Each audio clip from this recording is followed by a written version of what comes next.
Welcome. I'm Pamela Aaralyn. I am a mystic and a psychic channel of Christ conscious beings.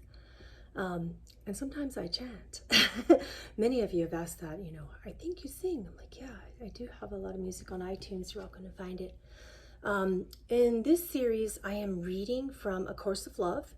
This is a oneness text. It's all about undoing our patterns in our minds that keep us in suffering.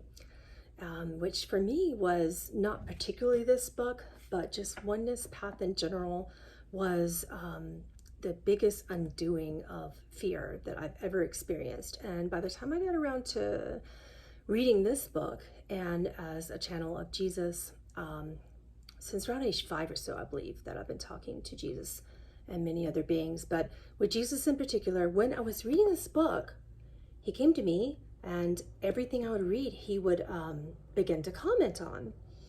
Now, this book wasn't published until, I think, 2019 or so. So I got it, and, COVID hit, and I had plenty of time.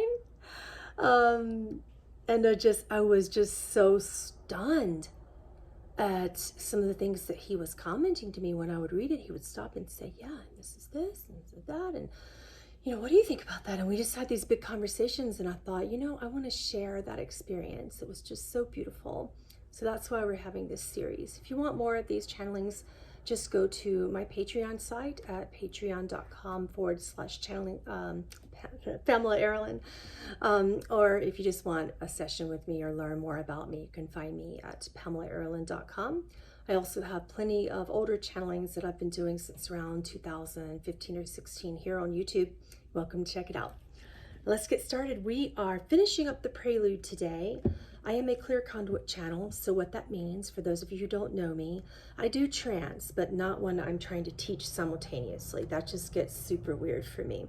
So, to trance and then you have to open your eyes and then read a book and then go trance again would just be very time consuming. I like to be aware of myself being aware. Does that make any sense?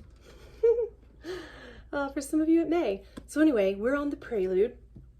Page 14 and 15 is what we're going to be covering today, part 39 through 44.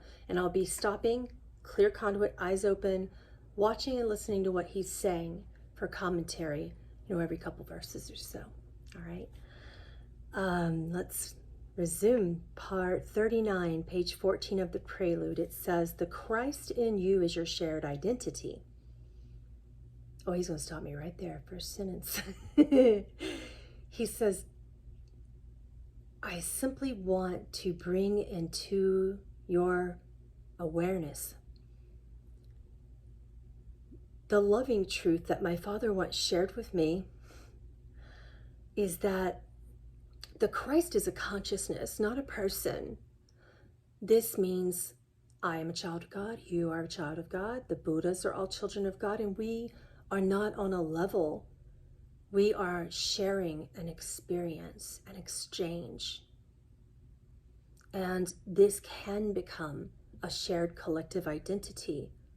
The purpose of the consciousness in the family of beings, who you call the Christ, is simply to awaken you out of your dreaming. What is the dreaming? Everything that you can see and touch, learn, or know. I'm sorry, what? That was really good. I'm just going to have to repeat that. Can you repeat that? He says, yes.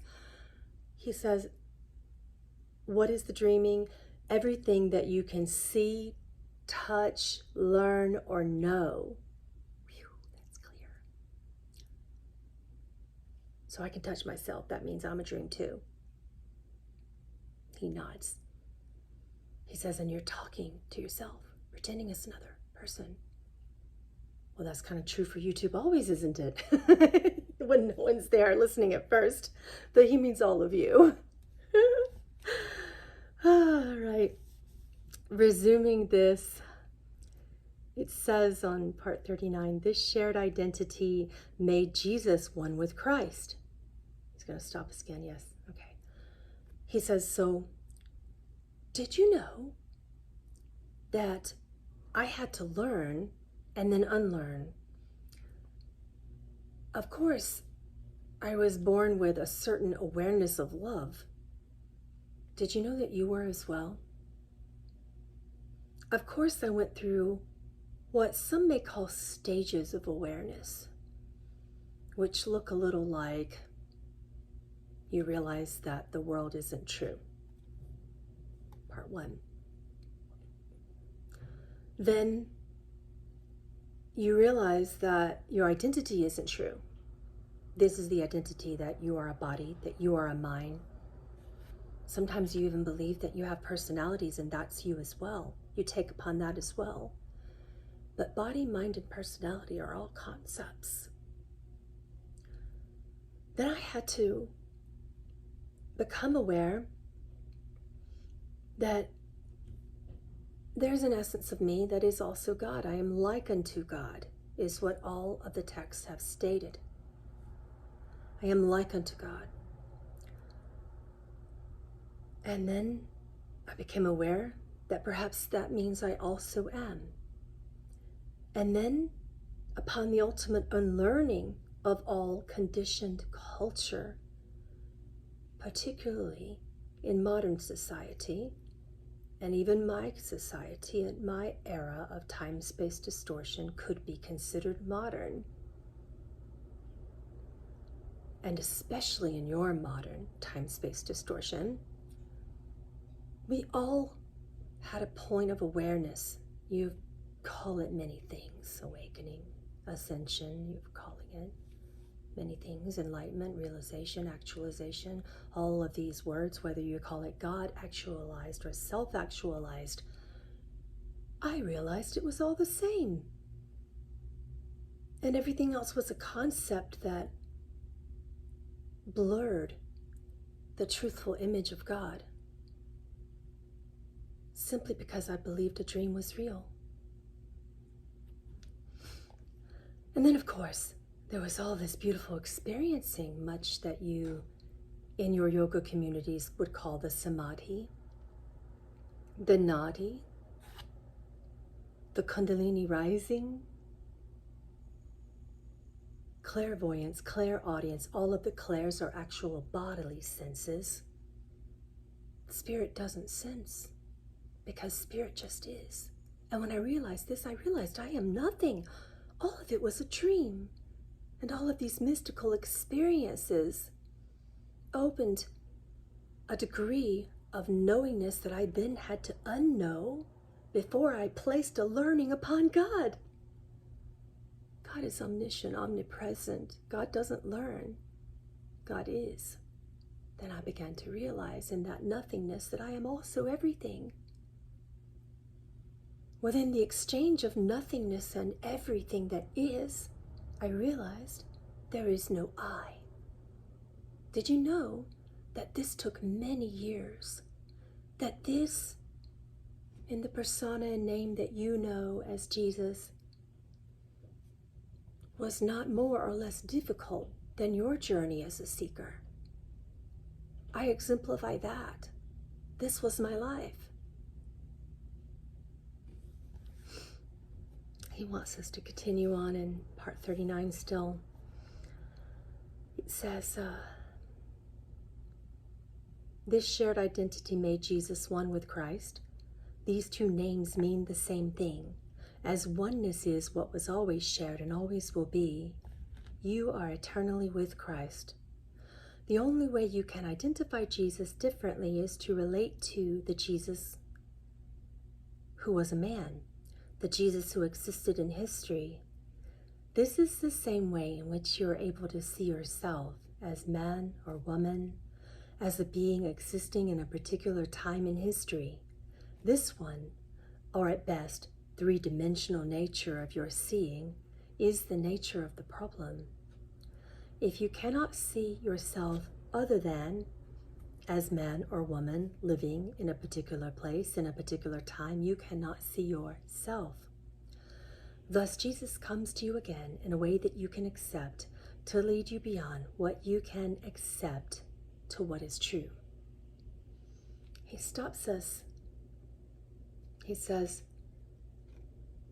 going back to my story of what you call enlightenment, which, by the way, did not It did not occur until age 30 for me in a body, in that form, in that dream.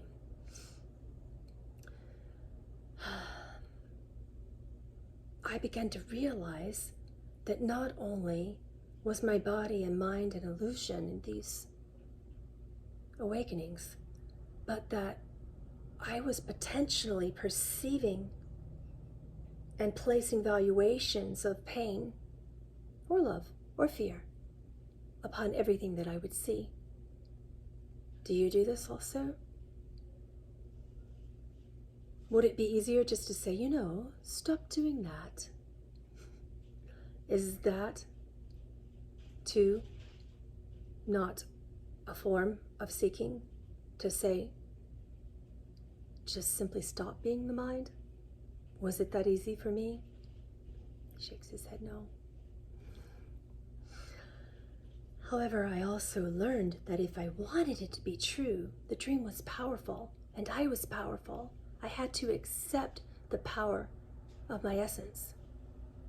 I had to accept that that power can create any painful circumstance that I would see before me, and I had to choose to see peace, to choose to see love. It's not always an easy choice. Truth cannot deal with errors that you desire, you see. You are created as sovereign, you see. We cannot take the classroom of karmic lessons away from you if you want them so dearly, you see. This is why the undoing of the mind is thus so important. Moving on to part 40, it says, to tell someone, even a young child, that a caterpillar becomes a butterfly is seemingly unbelievable. This does not make it any less true. The butterfly, although some perceive it as being lovelier to behold, is still the same being as the caterpillar. The caterpillar did not cease to exist, it simply transformed into what it always was. Thus it would seem as if the butterfly is both butterfly and caterpillar, two separate things becoming one. You are well aware of the fact that if you cannot see the transformation take place with your own two eyes, you would not believe it that the two seemingly disparate creatures were the same. So telling you the story of transformation without being to show you the proof that you would see would be accused of making up a fairy tale for your amusement. It giggles a little. He says, and I'll stop you to allow you to venture further. If this is true that the butterfly and the caterpillar are the same, could it be true that the experience, the experiencer, the dream itself, and the time in which you perceive it is also the same? Could it be made and created of the same fabric of God from which we are all woven? Part 41 says, how many of you see the story of your own self in this same frame of mind? It's a nice fairy tale, an acceptable myth. But until your body's eyes can behold the proof, this is what will remain. This is the insanity of the nightmare you choose not to awaken from. He stops us here and says, and that nightmare can also become a powerful, loving dream if you choose. It doesn't have to be dreamt so full of terror and suffering.